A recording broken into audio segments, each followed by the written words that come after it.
saya Elvita Meulia dengan NIM 197 akan menganalisis bab 3 pada skripsi minat siswa terhadap pelajaran matematika kelas tinggi di SD Desa Kepenuhan Barat Kabupaten Rokan Hulu. A. Desain penelitian. Yang pertama, jenis penelitian. Jenis penelitian yang digunakan adalah survei dengan pendekatan deskriptif kuantitatif. Penelitian survei digunakan untuk mengumpulkan data dari tempat yang alamiah, dalam hal ini melalui penyebaran kuesioner. Penelitian deskriptif menggambarkan keadaan, kondisi, atau peristiwa yang terjadi apa adanya tanpa melakukan perlakuan khusus. Yang kedua, desain penelitian. Desain penelitian yang digunakan adalah survei deskriptif design. Tahapan-tahapan yang dalam desain ini meliputi menentukan tujuan dan lingkup survei, mendesain angket atau petunjuk wawancara, mencoba instrumen untuk mengidentifikasi dan memperbaiki item yang kurang relevan, meyakinkan instrumen memiliki karakteristik yang jelas, simple, dan langsung berkaitan dengan permasalahan, menggunakan program komputer yang relevan dan efisien, mempertimbangkan sifat-sifat penting dan responden yang menjadi sasaran, dan membayangkan variasi hasil yang mungkin muncul dari penelitian survei. B. Populasi dan sampel. Yang pertama, populasi. Populasi dalam penelitian ini adalah seluruh siswa kelas tinggi, yaitu kelas 4, 5, dan 6 di SD Negeri Desa Kepenuhan Barat. Jumlah populasi adalah 308 siswa dari 3 sekolah. Yang pertama, SD Negeri 003 Kepenuhan ada 111 siswa.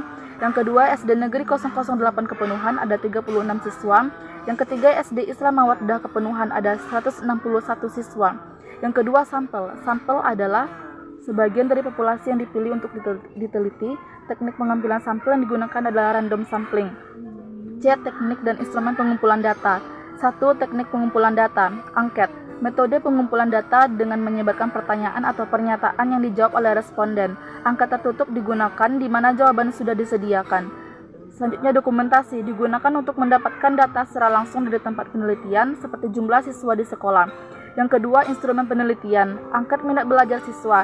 Sejumlah pernyataan yang dituliskan untuk dijawab oleh responden untuk mengetahui minat belajar matematika siswa. Kisi-kisi instrumen. Ketertarikan saat belajar ada 7 pernyataan, perasaan senang saat belajar ada 5 pernyataan, keterlibatan siswa ada 6 pernyataan, pengetahuan ada 6 pernyataan. Yang ketiga, uji validitas.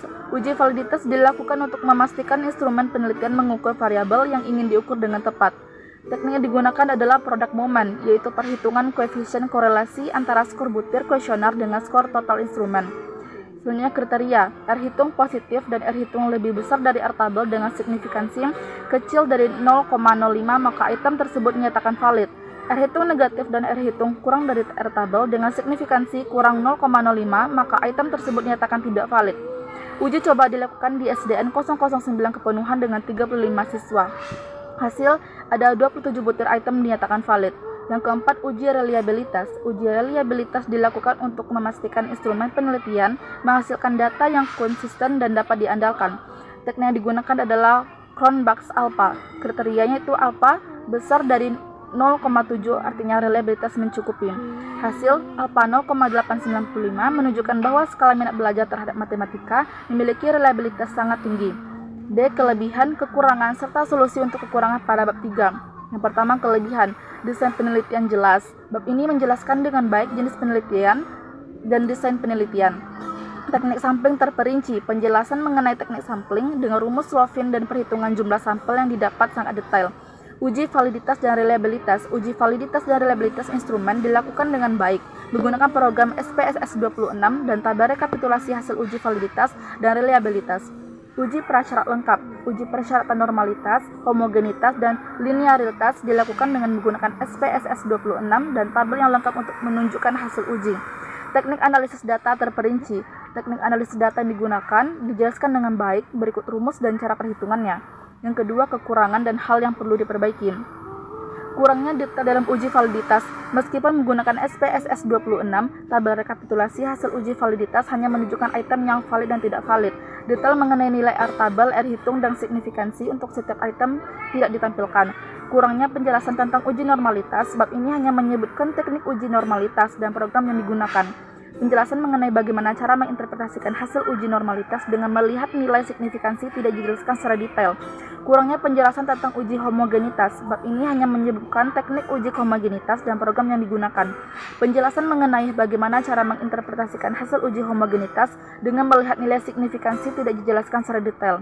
Kurangnya penjelasan tentang uji linearitas. Bab ini hanya menyebutkan teknik uji linearitas dan program yang digunakan. Penjelasan mengenai bagaimana cara menginterpretasikan hasil uji linearitas dengan nilai signifikansi tidak dijelaskan secara detail. Kurangnya pembahasan tentang keterbatasan penelitian. Bab ini tidak menyebutkan keterbatasan penelitian yang mungkin terjadi. Yang ketiga, solusi untuk kekurangan. Detailkan tabel uji validitas. Tambahkan detail mengenai nilai R tabel, R hitung, dan signifikansi untuk setiap item dalam tabel rekapitulasi hasil uji validitas. Jelaskan cara menginterpretasikan uji normalitas. Tambahkan penjelasan mengenai bagaimana cara menginterpretasikan hasil uji normalitas dengan nilai signifikansi. Jelaskan cara menginterpretasikan uji homogenitas. Tambahkan penjelasan mengenai bagaimana cara menginterpretasikan hasil uji homogenitas dengan melihat nilai signifikansi. Jelaskan cara menginterpretasikan uji linearitas. Tambahkan penjelasan mengenai bagaimana cara menginterpretasikan hasil uji linearitas dengan nilai signifikansi. Sebutkan keterbatasan penelitian. Tambahkan pembahasan mengenai keterbatasan penelitian yang mungkin terjadi, seperti keterbatasan jumlah sampel, keterbatasan waktu penelitian, dan keterbatasan akses data. Sekian dari saya. Assalamualaikum warahmatullahi wabarakatuh.